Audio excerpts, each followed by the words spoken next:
Alpha Edward rubbed his temples and scolded Marcy. Didn't you read the information on the Dark Howlers pack I gave you? Unless it's a serious crime, they don't resort to physical punishments. As a Luna, you need to be caring and gentle. Not only toward your Alpha, but toward every pack member. How will he take you in as his Luna if you are beating people for small mishaps? Only after you establish yourself can you do what you want, and until then, you need to follow his rules. He looked at her grimly. I hope, for your good, that you can fix this. If your stupid stunt ruins all plans I made, you will pay for it, Marcy. Marcy nodded obediently. Yes, Father. Marcy jolted when her father smacked the desk. Don't you yes, Father me! I want you to find Damon and make sure he accepts you as his Luna. Do whatever it takes. Do you understand? Marcy nodded fervently and felt relieved when her father waved at her to leave. Marcy rushed into her room, closed the door behind her, and released the breath she was holding. That was scary. Marcy washed her face, reapplied her makeup, and picked a fine dress that had just the right amount of cleavage before finding Damon. Marcy spotted Damon standing in front of his room with Caden and Maya. Are you guys going out? Caden nodded. Your brother offered us a tour that includes observing warriors training. Marcy pursed her lips. She wanted to be with Damon and talk, but she didn't want to get close to smelly soldiers. She hated all that dirt and sweat, and she stayed away from the training grounds. Can I help you, Marcy? Damon asked dryly, and Marcy noticed that he was much colder to her than yesterday. Damon didn't pay attention to her during breakfast, and she assumed he sulked because she told him to stop the previous night. But now she knew that it was also about the wretched girl who hid in the attic, a.k.a. Talia. Marcy grew anxious. Did Damon think she was violent in nature while wearing a smiling mask in public? Did he see her as a two-faced woman? That was a possibility. No wonder her father was angry. Who would marry a woman like that? She cursed internally.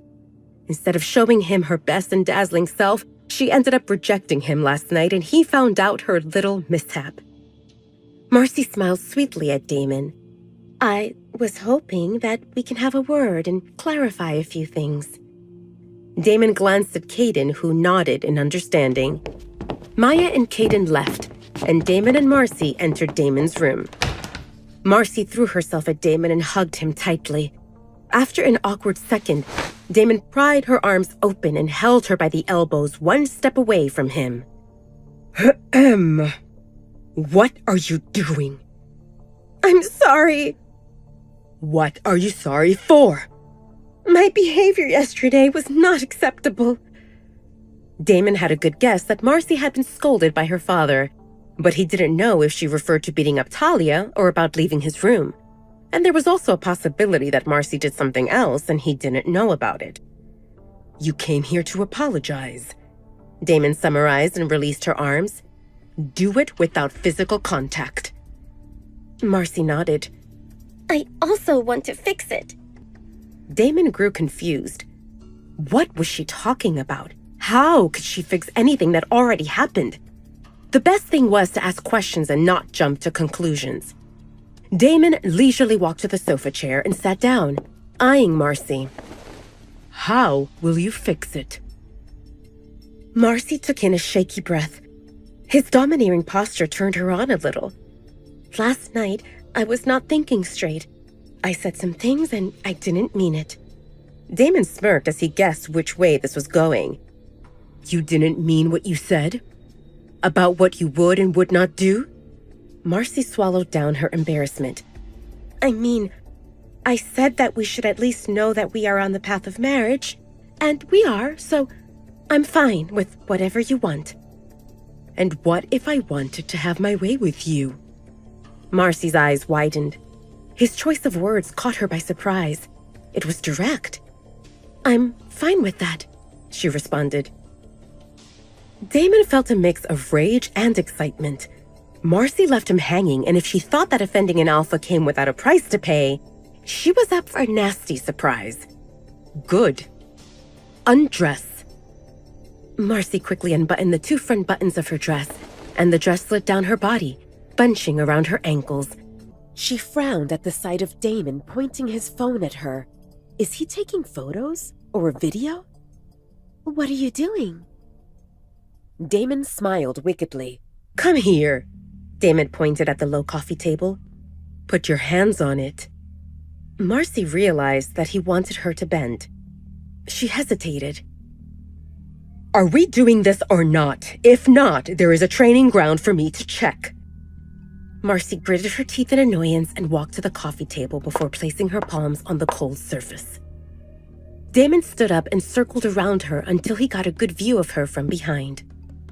Marcy always thought that she was the domineering one, but Damon proved her otherwise, and she found herself loving every minute of it. You like this, don't you? Yes. She was already breathless. Yes, what? Yes, I like it. What do you like, Marcy? Say it. Damon ran his fingers across her skin. Marcy moaned in pleasure and Damon hummed in approval. She couldn't believe how good it felt. She was sprawled for him to see and touch and do whatever he wanted, and his domineering attitude with skillful ministrations set her body ablaze. I like you touching me. What do you want me to do, Marcy? I want you inside me, Marcy moaned. I need details. The more, the better. I want you to make me scream, Alpha Damon. Damon removed his hand, and she missed his touch immediately. Without any warning, Damon slapped her butt cheek harshly and she jolted in surprise. The pink palm print appeared immediately on her perfectly white skin. Marcy moaned wantonly as the sharp pain radiated through her body while morphing into pleasure. Marcy tilted her hips, exposing herself further in anticipation of what he would do next. She really wanted him. This mind-numbing level of arousal was new to her. But Damon's hand was not back there where she wanted it the most. Marcy thought that maybe he was removing his pants, and she looked back only to see Damon with his clothes intact, keeping his phone away. What? Parting is such sweet sorrow, he said, with a devilish grin, and walked to the bathroom. Marcy shook her head in disbelief at Damon as he went to the bathroom, washed his hands with soap, and then left the room without looking at her. He just left. What the hell? See that button on screen? That's your full story. Tap it and download the Pocket FM app now for free.